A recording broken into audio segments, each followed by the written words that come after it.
ETV YouTube ఛానల్స్లో మీ వ్యాపార ప్రకటనల కోసం ఈ నంబర్కి కాల్ చేయండి.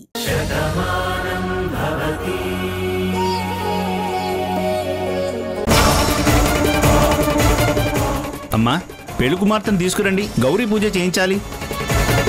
అమ్మా, నీకే చెప్తున్నారు, పెళ్లి కూతురుని తీసుకురా. ఏడ్చినట్టుంది. డబ్బు కక్కుర్తిపడి పెళ్లి చేసుకుంటుంది నువ్వు. సాంప్రదాయం అంటే ముందు తెలుసుకోరా. నేనెలా తీసుకొస్తాను? పెళ్లికి ముత్తైదువులు ఉండాలి. నా పసుపు కుంకాలు మీ నాన్నగారు ఎప్పుడో తీసుకుపోయారు. నేను తీసుకురాకూడదు. నువ్వెవరిని పిలవలేదు. చాటుమాటుగా ఇలాంటి పెళ్లిళ్ళు చేసుకుంటే ఇలాంటి పరిస్థితుల్లో ఇలాగే ఉంటుంది. చేసుకోవడానికి సిద్ధపడ్డారుగా, వాళ్లే వస్తారులే.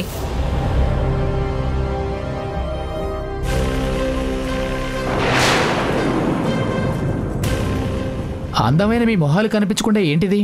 ఇదే మా సంప్రదాయం. పెళ్లి తంతు పూర్తయ్యే వరకు మా మొహాలు ఎవరికీ కనిపించకూడదు. మనం పెళ్లి మాటలు మాట్లాడుకున్నప్పుడు మీరేం చెప్పలేదు కదా. బాగుంది బాబు. పెళ్లి మాట అంటే పిల్ల బాగుందా అని అడుగుతాము, పిల్ల నచ్చిందా అని అడుగుతాము. నచ్చిందే అని నువ్వు చెప్పావు. అబ్బాయి నచ్చాడా అని మా అమ్మాయిని అడిగాము. మా అమ్మాయి కూడా మీరు నచ్చిందని చెప్పింది. మీ ఇద్దరు వరుసలు కలిశాయి కాబట్టి ముహూర్తాలు పెట్టించుకున్నాం. కట్న కానుకలు పెట్టవలసిన సామాన్లు మాట్లాడతాము. మేం ముసుగులేసుకుంటాము, చీరలు కట్టుకుంటాము అని ఇవి కూడా ఎవరైనా చెప్తారా ఏంటి? పెళ్లి మాటలంటే అవి ఇవి చెప్పరు. సాంప్రదాయం తప్పకూడదు కదా మనం. అది సరే గాని, ఇలా ముసుగులు నార్త్ ఇండియన్స్ వాళ్ళు కదా వేసుకుంటారు. మన సౌత్లో ఎవరికి ఇలాంటి సంప్రదాయం ఉండదు కదా. మీరు నార్త్ ఇండియన్స్ కాదు, మరి మీకెందుకు ఇలాంటి సంప్రదాయం వచ్చింది? ఏదో 100 పెళ్లిళ్ళు చేసినట్టు మీకేం తెలుసు? ఒక్కొక్కరికి ఒక్కొక్క సాంప్రదాయం ఉంటుంది. జిల్లాకి పద్ధతులు మారుతున్నప్పుడు మా పద్ధతి నీకెలా తెలుస్తుంది? ఇంతకీ నీకు కావాల్సింది పెళ్ళే కదా. ముసుగులో ఉంటే ఏంటి, ముసుగు తీసుంటే ఏంటి? ఇబ్బంది అయితే చెప్పండి, ఎక్కడి నుంచి వెళ్ళిపోతాం. ఇబ్బంది ఏం లేదు. నేను అడిగినంత కట్నం ఇచ్చారు, జీవితాంతం బతకడానికి కావాల్సినంత డబ్బిస్తా అంటున్నారు. మీలాంటి మంచి కుటుంబాన్ని నేనెందుకు వదులుకుంటాను? కాకపోతే పెళ్ళంతా కావ్యమోహం చూస్తూ హ్యాపీగా చేసుకుందాం అనుకున్నాను. కానీ ఇలా మీరు చేసేసరికి కొంచెం బాధగా ఉంది. తర్వాత జీవితాంతం ఈ మొహం చూస్తూనే కదా నువ్వు ఆనందంగా బతకాలి. ఈ అరగంట చూడనంత మాత్రాన కొంపలే మునిగిపోవు. అమ్మాయి, పెళ్లిపెట్టెల మీద కూర్చో. అమ్మాయి ఏంటండి, కావ్య కదా. మీరు కావ్య అనే కదా పిలుస్తారు. మళ్ళీ కొత్తగా ఈ పిలిపేంటి? ఏంటల్లుడు గారు, మీరు పెళ్లి చేసుకోవడానికి వచ్చారా, మమ్మల్ని ప్రశ్నలు అడగడానికి వచ్చారా? ప్రతిదానికి మీకు ఇంత అనుమానం ఏంటండి? మీరున్నప్పుడు మా అమ్మాయిని కావ్య అని పిలుస్తాం, కానీ చిన్నప్పటి నుంచే ముద్దు పేరు ఒకటి ఉంటుంది కదా, అదే మా అమ్మాయిని అమ్మాయి అని అప్పుడప్పుడు ఇలాగే పిలుస్తాం. అదేమైనా తప్ప? అబ్బే, అదేం లేదండి. ఇప్పుడు చూస్తుంటే వేరేగా కనిపిస్తే అలా అడిగారంతే. అవును, మీ గొంతేంటండి, ఇందాకటికి ఇప్పటికి చాలా తేడా ఉంది. ఎండ ఎక్కువగా ఉంది కదా, రాగానే ఎక్కువ చల్లగా ఉన్న నీళ్లు తాగేశాం. కొత్త నీరు కదా, కొంచెం తేడా చేసినట్టుంది. సారీ మావయ్య, మీకోసం మినరల్ వాటర్ తెప్పిస్తాను. మా కోసం నువ్వు ఈ పెళ్లి చేసుకుంటున్నావు కదా బాబు, మాకు అది చాలు. ముందు ఈ పెళ్లి కానివ్వండి. అయ్యా, ముహూర్తానికి టైం అవుతోంది. ముందు పీటల మీద కూర్చోండి. పదమ్మా. అమ్మా, నువ్వు అటు కూర్చో. బాబు ఇటు కూర్చోండి.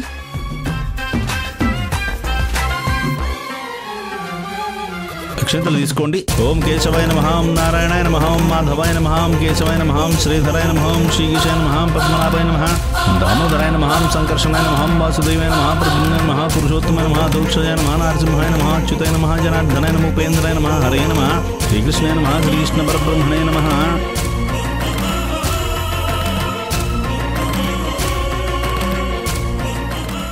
చూసేవారాము, ఆ అబ్బాయి ఎన్ని ప్రశ్నలు వేస్తున్నాడో. వీడు మన వాళ్ళు ఎక్కడ కనిపెట్టేస్తాడోనని నాకు భయంగా ఉంది. భగవంతుడా, నా కూతురు అల్లుడు చేస్తున్న ప్రయత్నం సఫలమయ్యేలా చూడయ్యా. వైశాలికి మళ్ళీ పెళ్లి జరిగేలా చూడు స్వామి. అంకుల్, పెళ్లికి రమ్మని అభిరామ్ ఎవరిని పిలవలేదు. పెళ్లి జరుగుతుందని ఎవ్వరికీ తెలియదు. ఇక భాను వాళ్ళు వైశాలిని పెళ్లి పెట్టెల మీద కూర్చోబెట్టేశారు. జరగవలసిన తంతు జరుగుతుంది. ఇంకాపడానికి ఎవరున్నారు? తప్పకుండా భగవంతుడు సహకరిస్తాడు. ఎలాంటి దుష్టగ్రహాలు ఇంకా ఈ పెళ్లి జరగకుండా ఆపలేవు.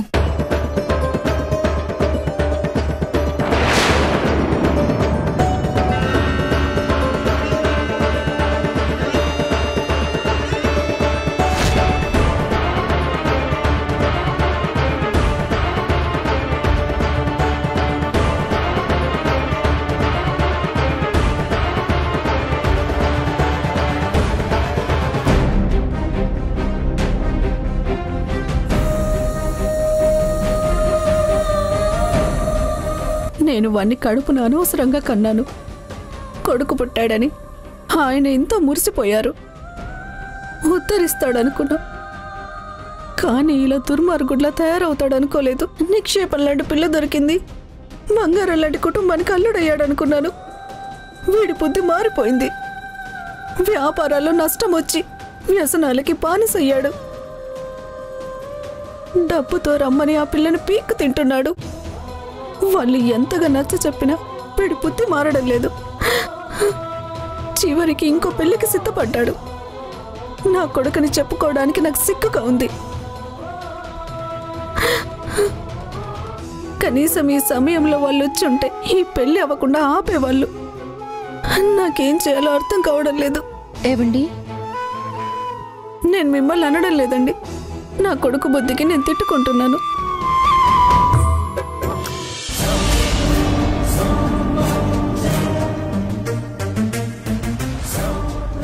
అమ్మ బాను, ఏంటమ్మా ఇది? అత్తయ్య, మీరు కోరుకున్నట్టే వైశాలి మీ ఇంటి కోడలిగా ఉంటుంది. ఎక్కడమ్మా? పీటల మీద వాడి పక్కన కావ్య కూర్చుంది. ఇంకా సేపట్లో తాళి కట్టేస్తాడు. వైశాలి జీవితం అన్యాయం అయిపోయినట్టే కదా. పీటల మీద కూర్చున్నది కావ్య కాదు, వైశాలి.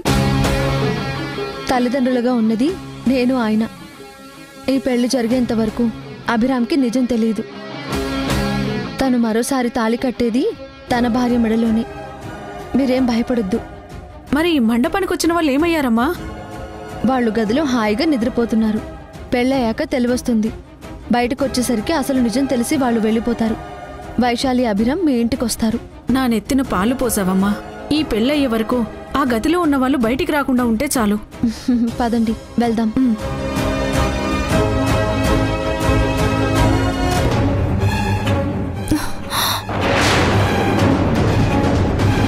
అమ్మా, అమ్మా,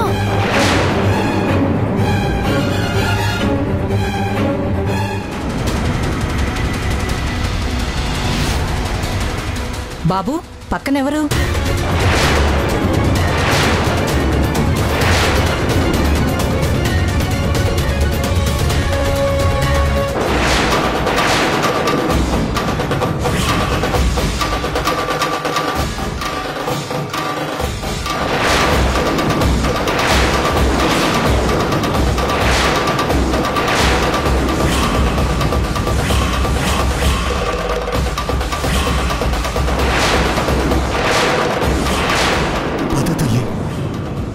ఏంటి వైశాలి ఇది?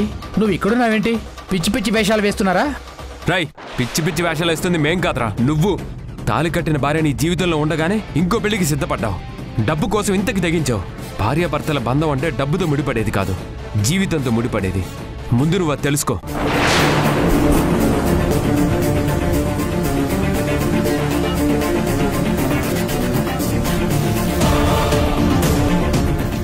ఆ విలువేంటో తెలిసాక నువ్వు ఇలా పిచ్చివాడిలా ప్రవర్తించవు.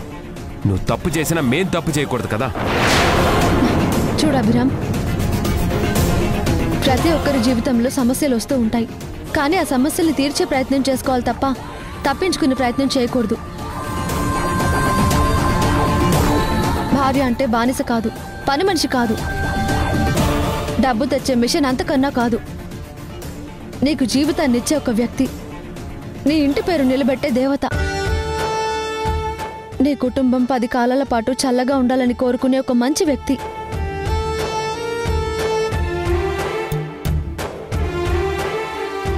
నిన్ను కన్న తల్లి నువ్వు బాగుండాలని ఎలా ప్రార్థిస్తుందో, నిన్ను కట్టుకున్న భార్య కూడా నువ్వెప్పుడూ సంతోషంగా ఉండాలని ఆ దేవుణ్ణి కోరుకుంటుంది. అంత గొప్ప స్థానాన్ని నువ్విలా మార్చేస్తాను అంటే చూస్తూ మేమెలా ఊరుకుంటాం? ఏంటమ్మా మీరనేది? మీరు బానే ఉన్నారు, మధ్యలో డబ్బిచ్చిన మేము మునిగిపోవాలా? మా కూతురి జీవితం నాశనమైపోవాలా? ఈ పెళ్ళాగిపోతే మాకెంత పరువు తక్కువ మీకు తెలీదా? చూడండి, మీ కూతురు పెళ్లి పీటల మీద ఆగిపోతుందని మీరు ఇంత బాధపడుతున్నారు. కానీ మా అక్క మెడలో తను తాళి కట్టాడు. కొన్నాళ్ళు వాళ్ళిద్దరూ కలిసి కాపురం చేశారు. అలాంటి మనిషి ఇప్పుడు తనను వదిలేసి మీ కూతురు మెడలో తాళి కడతానంటున్నాడు. దీనికోసం మీరిచ్చే డబ్బు చాలక దానికోసం ఇంకో అమ్మాయి మెడలో తాళి కడతాను అంటాడు. అప్పుడు మీ అమ్మాయి జీవితం ఏమవుతుంది? ఇదంతా ఆలోచించాం కాబట్టే ఈ పెళ్లి ఆపండి అని మిమ్మల్ని అడిగాము. మీరు కూడా మా మాట వినలేదు.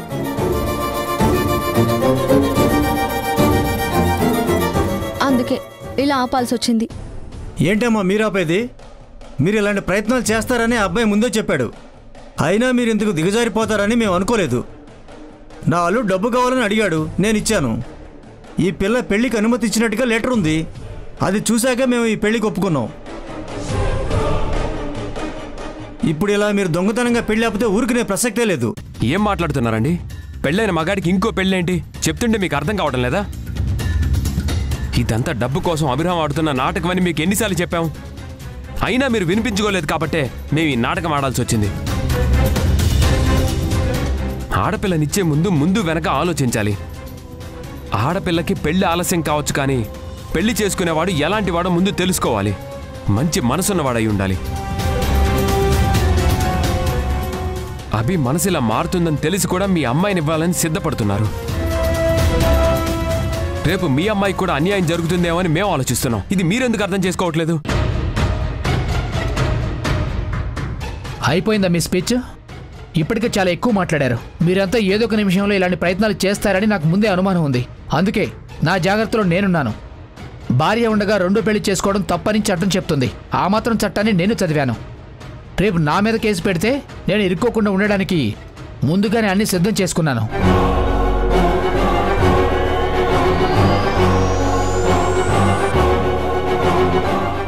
ఏంటి వదిన గారు పెద్ద పెద్ద స్పీచ్లు ఇస్తున్నారు? భార్య గొప్పతనం, జీవితం అని మీ అక్క జీవితం నిలబడ్డానికి ఇంత నాటకం ఆడుతున్నారే.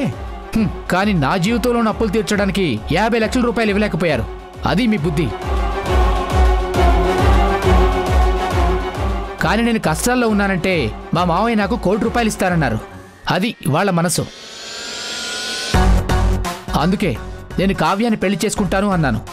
తన జీవితాంతం ప్రేమగా చూసుకుంటాను. నా కష్టాలు తీర్చేవాళ్లే నా వాళ్ళు అవుతారు. కానీ మీరెవరు కారు కదా. ఏంటి వైశాలి, ఆ రోజు నువ్వు మా ఇంటికి వచ్చి చెప్పిన మాట ఏంటి? నువ్వు పెట్టిన సంతకం ఏంటి? జీవితాంతం ఇంట్లో పని మనిషిగా ఉంటాను అన్నావు. ఏ మళ్ళీ నాతో ఉండాలని ఆశ కలిగిందా? నాతోనే జీవించాలని కోరిక పెరిగిందా? ఇవన్నీ నేను ఒప్పుకోను. నా కష్టానికి పనికిరాని నువ్వు నాకు ఇష్టంగా ఎప్పటికీ మారవు. అందుకే నేను రెండో పెళ్లి చేసుకోవాలని నిర్ణయించుకున్నాను. నువ్వు కూడా సంతకం పెట్టేలా చేశాను. లీగల్గా ఇప్పుడు ఈ పెళ్లి ఆపడం ఎవరి తరం కాదు. ఏంట్లాయర్ గారు, మీరు చెప్పాల్సిన మాటలు నేను చెప్తున్నాను వీళ్ళకి. చెప్పండి, ఈ పెళ్లి చట్ట ప్రకారమే జరుగుతుంది. ఆపడానికి ప్రయత్నిస్తే వాళ్ళకే రిస్క్ అని చెప్పండి. చూడండి, మొదటి భార్య తనకు పిల్లలు పుట్టారని అంగీకరించి సంతకం పెట్టించింది. భర్త రెండో పెళ్లి చేసుకోవడానికి అనుమతి ఇచ్చినట్టే కదా. మనస్ఫూర్తిగా తన సంతకం పెట్టిన పేపర్స్ ఇవి. ఈ రెండో పెళ్లిని ఎవ్వరూ ఆపలేరు. మీరు వచ్చి గొడవ పెట్టారని తెలిస్తే మీ మీద కేసు పెట్టొచ్చు. అది మీకే రిస్క్. ఈ పెళ్లి జరిపించడమే మీకు మంచిది.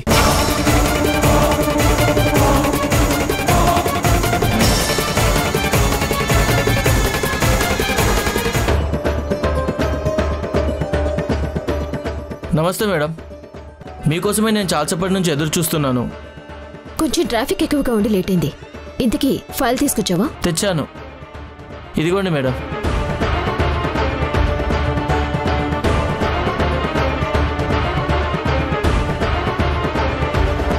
అర్థమైంది కదా. మీరు ఎంత తెలివైన వాళ్ళైనా మీకన్నా ఎదుటి వాళ్ళు తెలివి తక్కువ వాళ్ళు అనుకోవడం ముందు మీరు మానుకోండి. ఈ పెళ్లి ఆపడానికి మీరు ఎన్నో రకాలుగా ప్రయత్నిస్తారని నేను ప్రతిదీ ముందే ఊహించాను. సోదెమ్మగా వచ్చి సోది చెప్పిన రోజే అర్థమైంది మీ బుద్ధేంటో. అందుకే నా ఏర్పాట్లో నేనున్నాను. అంతా నేను చేయవలసిన ఏర్పాట్లు చేసుకునే ఉన్నాను. వైశాలి పెట్టిన సంతకం మనిషి సంతకం కాదు, తన జీవితాన్ని తనే శాసించుకున్న సంతకం. నా జీవితానికి ఎలాంటి అడ్డు రాకుండా లైన్ క్లియర్ చేసిన సంతకం. ఆ సంతకం ఉంది కాబట్టే ఈ పెళ్లిని మీరు కాదు కదా, ఆ గుళ్ళో ఉన్న దేవుడు వచ్చినా కూడా ఆపలేడు. అది నేను నిర్ణయించుకున్నాను. ఇంకా మన పెళ్లి ఆపడం ఎవరి తరం కాదు కావ్య. మన పెళ్లి జరుగుతుంది. నువ్వే నా భార్యవి. జీవితంతో మనమే హ్యాపీగా ఉంటాం. ఇన్నాళ్ళు ఒక పని మనిషిగానైనా వైశాలి మన ముందుంటుంది అనుకున్నాను. కానీ ఈ క్షణంతో తనకి ఆ అవకాశం కూడా లేదు.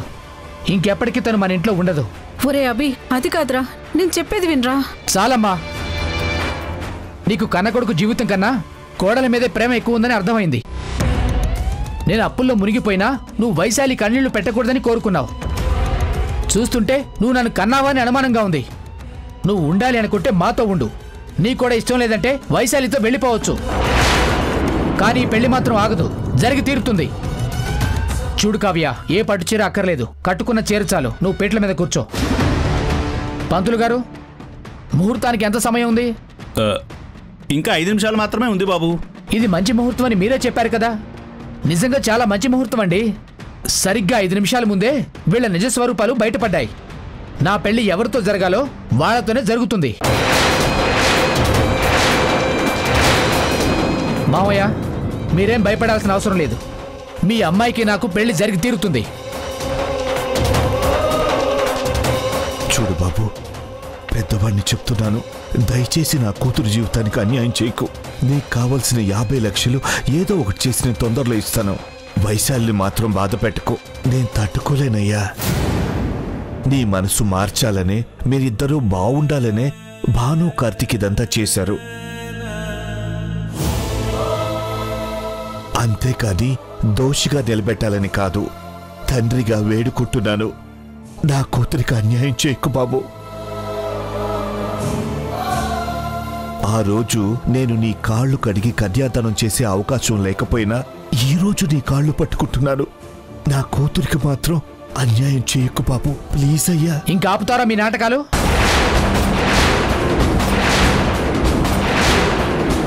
ఇంతవరకు వీళ్ళు ఒక నాటకం ఆడారు, ఇప్పుడు మీరు సెంటిమెంట్ నాటకం ఆడుతున్నారు. మీ కన్నీళ్ళకి కరిగిపోవడానికి నేనేం పిచ్చివాణ్ణి కాదు. ఇది మీ ఇంటి ఆడపిల్లలాగే ఈ ఇంటి ఆడపిల్ల జీవితం కూడా.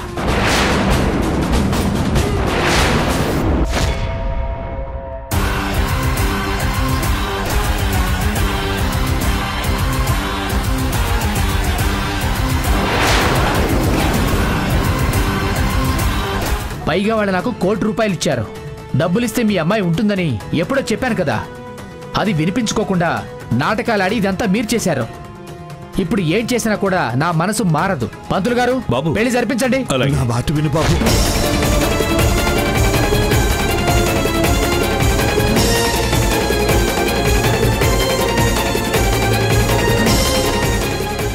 ఆపండి, ఆపండి, ఆపండి, ఆపండి.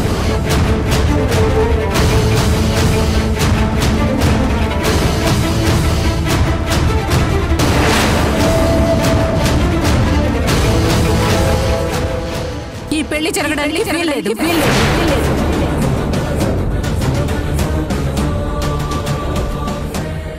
ఏంటండి ఇది? కర్ణుడి చావుకు 100 కారణాలున్నట్టు పెళ్లి ఆపడానికి ఇంతమంది వస్తున్నారేంటి? చూడండి ఊర్మిళాదేవి గారు, మీరు ఎంత గొప్పవారైనా కావచ్చు, మీ వెనక అసలు ఎంత పరపతైనా ఉండొచ్చు, వైశాలి గురించి మీరు ఇంత దూరం వచ్చి ఉండొచ్చు, కానీ ఈ పెళ్లిని ఆపే హక్కు మీ దగ్గర లేదు. నేను పక్కా ఆధారాలతోనే ఈ పెళ్లి చేసుకుంటున్నాను.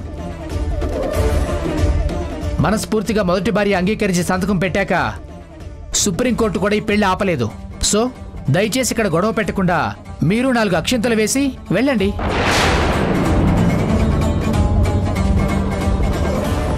నచ్చలేదంటే మీ వాళ్ళందరినీ తీసుకొని మీరు వెళ్ళిపోండి. ఈ పెళ్లి మాత్రం ఆగదు, అది గుర్తు పెట్టుకోండి.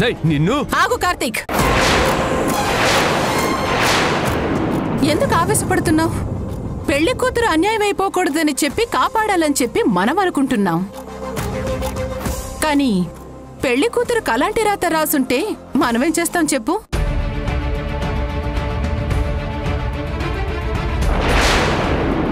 వ్యాధేంటండి? ప్రపంచంలో కోట్ల మందిలో ఒక్కరికి మాత్రమే వచ్చేటువంటి అరుదైన వ్యాధి ఇదిగో ఈ అభిరామ్కొచ్చింది.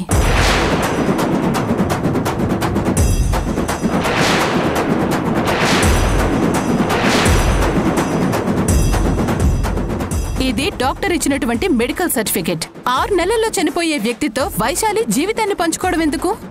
ఇప్పుడు ఆ పీటల మీద కూర్చుంటున్న అమ్మాయి సరిగ్గా 6 నెలల తర్వాత వీడోగా మారుతుంది. అయినా అది వాళ్ళ ఇష్టం. ఆపడానికి మనమెవరం? ఆపే అధికారం మనకెక్కడుంది? పదండి, మనం వెళ్ళిపోదాం.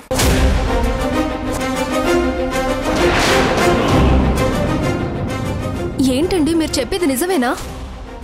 నిజమేనమ్మా. ఇది నేను చెప్పినటువంటి మాట కాదు. ఇదిగో డాక్టర్స్ చెప్తున్నటువంటి ఈ సర్టిఫికెట్స్ చెప్తున్నటువంటి మాట. కావాలంటే ఇదిగో మీరే చూడండి.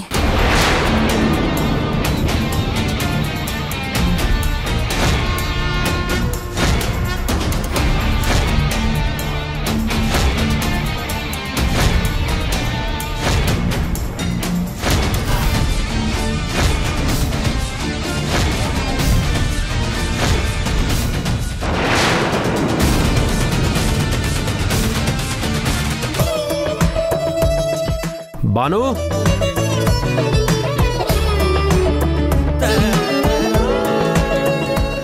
బాను ఎక్కడున్నావు?